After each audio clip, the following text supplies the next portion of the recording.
So if you're at table 1, 6, 7, 8, 9, 10, 11 or 15, I haven't heard from you yet. So what I was going to suggest is maybe taking 2 or 3 questions at a time, and then I'll maybe direct them, because I want to get as much of your questions to the panellists. So we'll start off, and might even just maybe take 2 tables. Do we have anyone from those tables perhaps that we haven't heard from who might have a question for it? So I've got table 1 and table 9. Okay, so we'll take the questions together, and then I'll direct it to the panel. Thank you.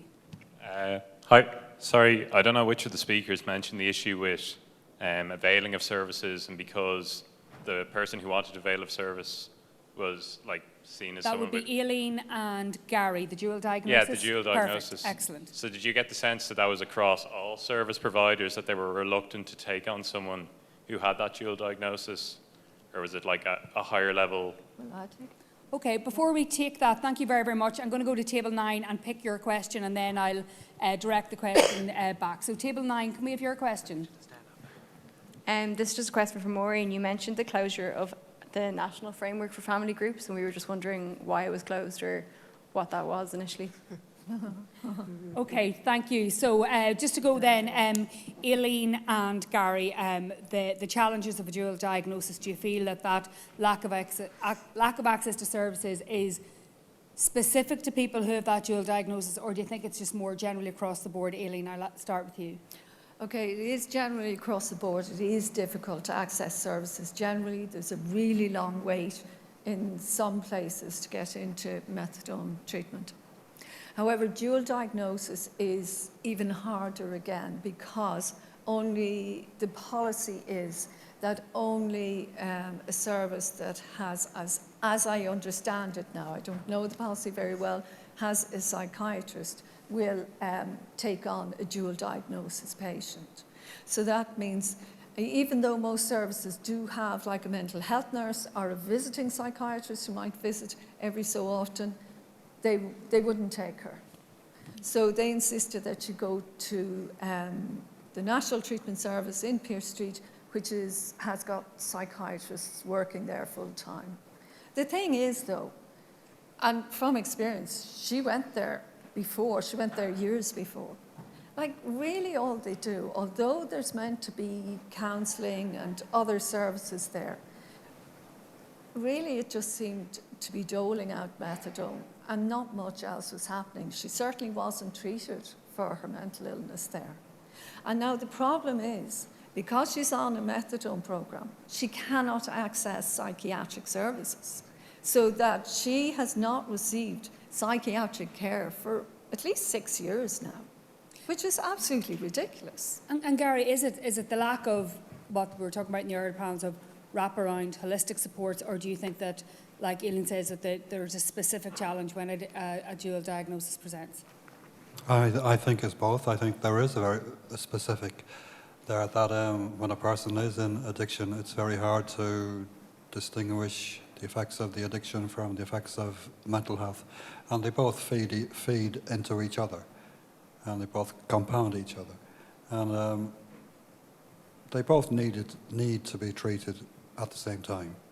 You can't wait for a person to suddenly stop being addicted before you can treat the other one. You can't wait until they stop having the mental health issues before you deal with the addiction. One feeds into the other. One drives the other. And I do think there is there's a lack of holistic awareness around the whole thing. Maureen, do we know why the supports fell away for the family support network? Not exactly. I don't know exactly why it closed down. I'm on a steering group now that's trying to re-establish it, and I think it might have been, I don't know, a personality clash or something. I don't know why it folded within a text message I got, and it just said we're closing today. So there was no reason given and hasn't been. But it represented family support groups from all over Ireland, and we used to all meet up maybe for a conference once a year, get information about new treatments, whatever was going on in the drug world. And we'd really like, and it was funded through the Drug Policy Unit, I think. And we have met with Department of Health, I suppose, drug policy people. And we've not been given a lot of encouragement or support in re-establishing that network. And yet, even though Kathy, it was what, very- you know, Kathy, what your research has really, really highlighted is the absolute critical need Yeah. for family support networks when you look at the impacts and particularly who it impacts. And as you say, a lot of women or more women than men presenting. So presumably dare I say it, the business case for family support networks is well exceeded here. Oh, absolutely. And the thing is that the meetings, the family support group, they're all given for free. Nobody charges any money for those. But I think there's a look at kind of getting an in and out sort of a new service called the five-step method, where you have 5 steps. Somebody who's hired by the health board works with you, and then you go. But like when you have 20 years of drug use that you're living with, the 5-step method is maybe a good start, but it's not going to be, sufficient. Kathy, your data feeds into the case for all of that support, doesn't it? Absolutely, Derval. And as I said in my presentation, our data, it shows a significant demand for treatment for affected family members, but we know it's an underestimation as well. So we know that the level of need and demand is even greater than our data at the moment. And especially when families are so critical to the recovery of their loved ones. I'm going to take a couple more questions. 6, 7, 8, 10, 11 and 15. And again, I might take 2 or 3 questions at a time. So are we table 15? Did I see a hand go up? And do we have another question, perhaps? Am I not looking correctly? Certainly, let's go for table 15. Hi there. Thank you so much for your time today. Just with regards to the addiction that your family have been, I suppose, involved with, is it regarded as an illness, do you think? Because when you're requiring treatment, like our discussion at the table has been, if you had diabetes or if you had cancer, you can go and get that treatment. But from what you were saying, there doesn't seem to be any bodies out there, as in government bodies, that say, this is part and parcel of our society and we need to do something about it. So there's a few more questions added in, but like how long you're waiting for services, paid or unpaid, and I suppose, yeah, if that makes any sense. Katrina, I might just put that to you, because when a family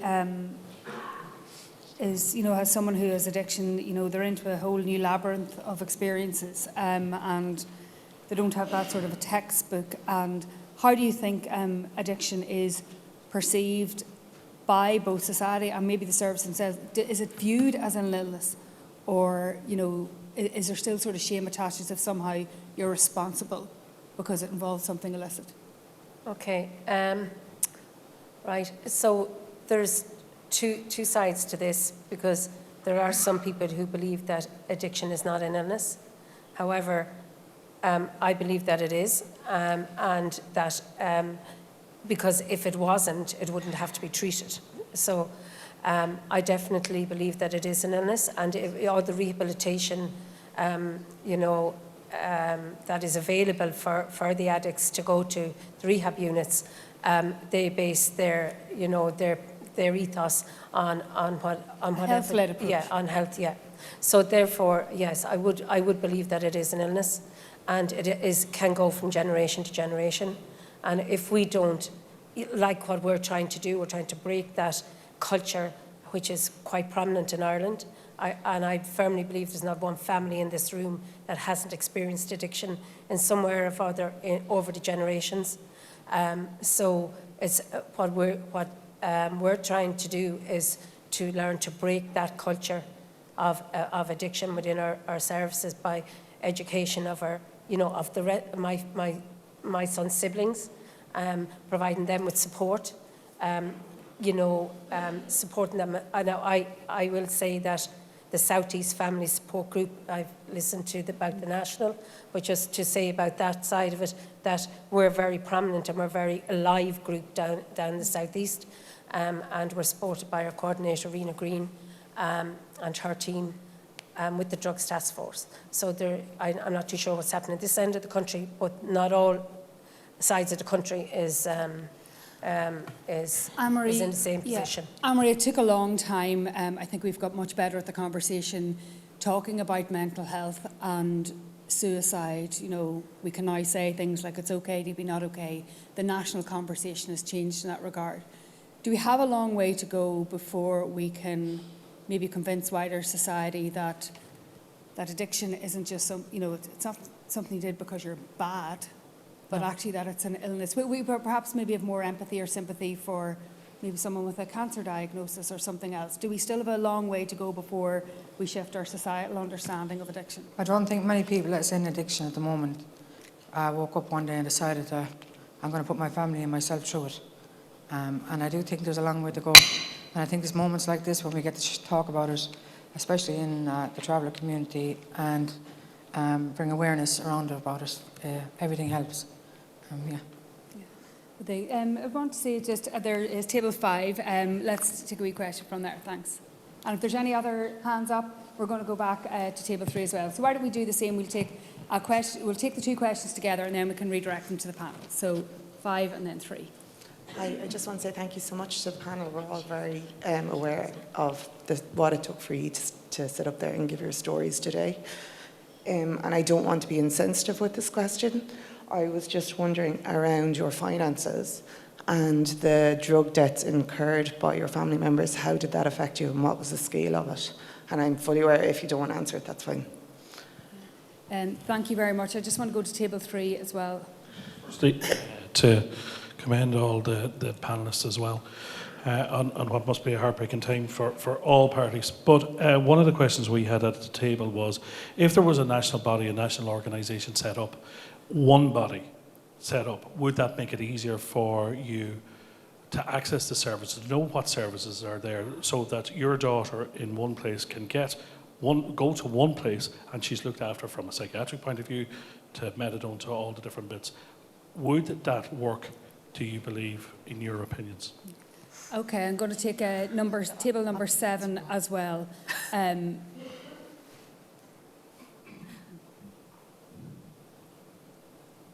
Hi, thank you. I just wanted to come back to the theme of, dealing with individuals within the system who are very compassionate and who are very helpful, but who are operating within a system that seems to be very inflexible. And I just wanted to get a sense from you in helping us to make recommendations. What is the cause of that inflexibility? What's your sense of that?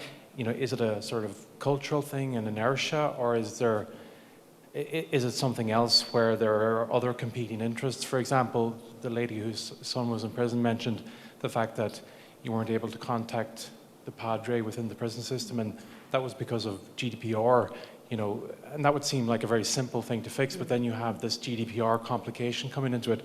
So I guess that's the question, is it a cultural thing, or is it that there are competing interests within the system that make it difficult for it to be flexible? Okay, so there are kind of 2 questions relating to service provision controls. I'm not obliging anyone to ask or to answer the question on drug debts and intimidation, partly potentially because of privacy and security, but also because we're going to be dealing with it extensively in our next panel. But I don't want to put anyone at risk, so if anyone doesn't want to speak to that or speak to maybe what they've had to do, we can pass on that. I suppose I haven't been intimidated by anyone. I haven't been. So I suppose I can speak freely. But I said when I was speaking earlier that my daughter managed and she was resourceful and she got by, and she really did very little around borrowing money from me or any of the family. So she was resourceful. And I did say, she managed to get by and I didn't ask. And, I was afraid to ask and I didn't ask, and I haven't up to now, even though she's probably clean about 5 years. So I don't know how she got by, but she didn't allow it to affect me. Eileen, you were going to come in there.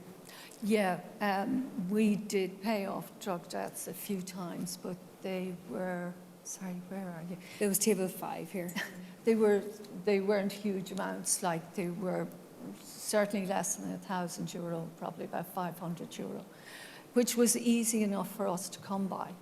But in other ways, we did subsidise their drug use, like by paying rent or by buying clothes and food, paying for phones, leap cards, stuff like that. But I do know people who have had to pay out. I mean, just off the top of my head, I can think of 3 people who had to pay out over €30,000 and who had been intimidated, and they borrowed that from other people. The most painful thing for us was seeing our daughters having been beaten up a couple of times for these deaths. And it's so painful to see your daughter with bruises or black eyes or kind of very gingerly moving around. And it kills you because you know something awful has happened and that they have been badly threatened. But you ask and they'd kind of shrug it off. They'd give some kind of, you knew it wasn't a real reason, but you just have to let it go because you cannot delve too much. There are many ways, I think, Aileen, Yes. to pay a debt. On this notion, because I Exactly. think these two questions are kind of aligned, on the notion of a one-stop shop, you know, even if that could be, you know, a single entity where you could get all of the services, you know, that you need, or where do we think that resistance is coming from? Maureen, is that possible? Is it possible to get a... I don't know, I had a dream one time, well, for a while, that we could have a community resource centre that included someone that would help you fill out your forms, someone that would help you to get into drug treatment, someone that would help you to organise a passport, that the community would have a centre where you could go for whatever. And there'd be people there who'd be members of your community, so they'd like you, and they wouldn't stigmatise you, and they wouldn't be bureaucratic with you because, you know, I mean, a lot of the people in my area don't use computers. Some of the people my age don't know how to text message. And, you know, the system is pushing these people away all the time. And you know, they can't negotiate it. Gary, Elaine Keogh on the earlier panel, on the frontline workers panel, was trying to explain to us that it's not out of a sense of, you know, malice aforethought or anything like that, but often they are under so much pressure themselves that they have to rationalise what services they can provide, what they can do, that it is a capacity issue. But do you think there is a cultural element in there as well? Yeah, because, I mean, there's classism. There's the whole thing of people of certain class are stigmatised, and they're less likely to be treated with comfort and joy. You know, they're the ones that are in prison. They're the ones that are in drug treatment. That's what's happening. I don't know how to fix that. We need to get rid of stigma. We need to see each person as a valuable human being, and we need to start leveling the playing pitch, because some people are not starting at the same level as others, and it's very hard for them to catch up, and especially if they're stigmatised and put down at every turn, and bureaucracy is stopping them. It's there to stop them. So, Gary, is it bureaucracy? Is it just the fact that the disciplines can't or won't speak to each other for whatever reason? Resources perhaps are siloed. Maybe this is what we do, we don't do that. What do you think is maybe the solution to all of that? I don't think there is one solution. There has to be several solutions, because I think there are several things happening. There is bureaucracy. There are people who are protecting their own patch, that they have their own empires. They don't want other disciplines encroaching on them. There's a cultural element to it, and that's, as a society, I don't think we see people with addiction as being real people. They're a problem. There's something to be looked down upon, and that they are the author of their own misfortunes. But if there's one thing people should take away from this, is that people with addiction are real people. They're real human beings. They still have their feelings. They still have their hopes, their aspirations, but they've become submerged in the addiction. Kathy, you mentioned just before we wrap up this Q&A session, you mentioned at the end of your conclusions how the need for continuing monitoring, for continuing evidence, which would support the case for whatever type of service provision or resources or competencies are going to be required in the future, informed by the voices of these amazing people. But how important is it to build up that case from an empirical point of view? Well, absolutely. Derval, I suppose we work in the HRB really with data and evidence, and that's what we try to do, is to generate trusted data and evidence that can be used to form policies and decision making and you know, plan for services. So it's important to us, I suppose, that the data that we bring in are as complete as possible, and we're also trying to be always, as an information system, relevant and responsive to the data needs that are there nationally as well. And we're always willing as well to work with our external partners to make sure that we can achieve that.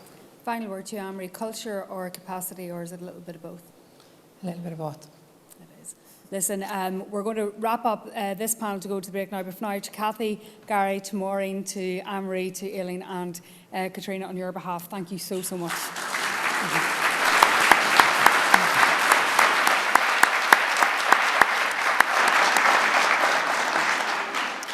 And thank you once again to our panellists. Amazing testimony that I know will help form and shape our thinking on some of the solutions and some of the recommendations later in the process. Okay, time for you to have a well-deserved break. I know it's been a challenging afternoon. So I'll stop talking and you have 14 minutes, if we can. Get back just before 1:15, please, and we'll be live again. Thank you.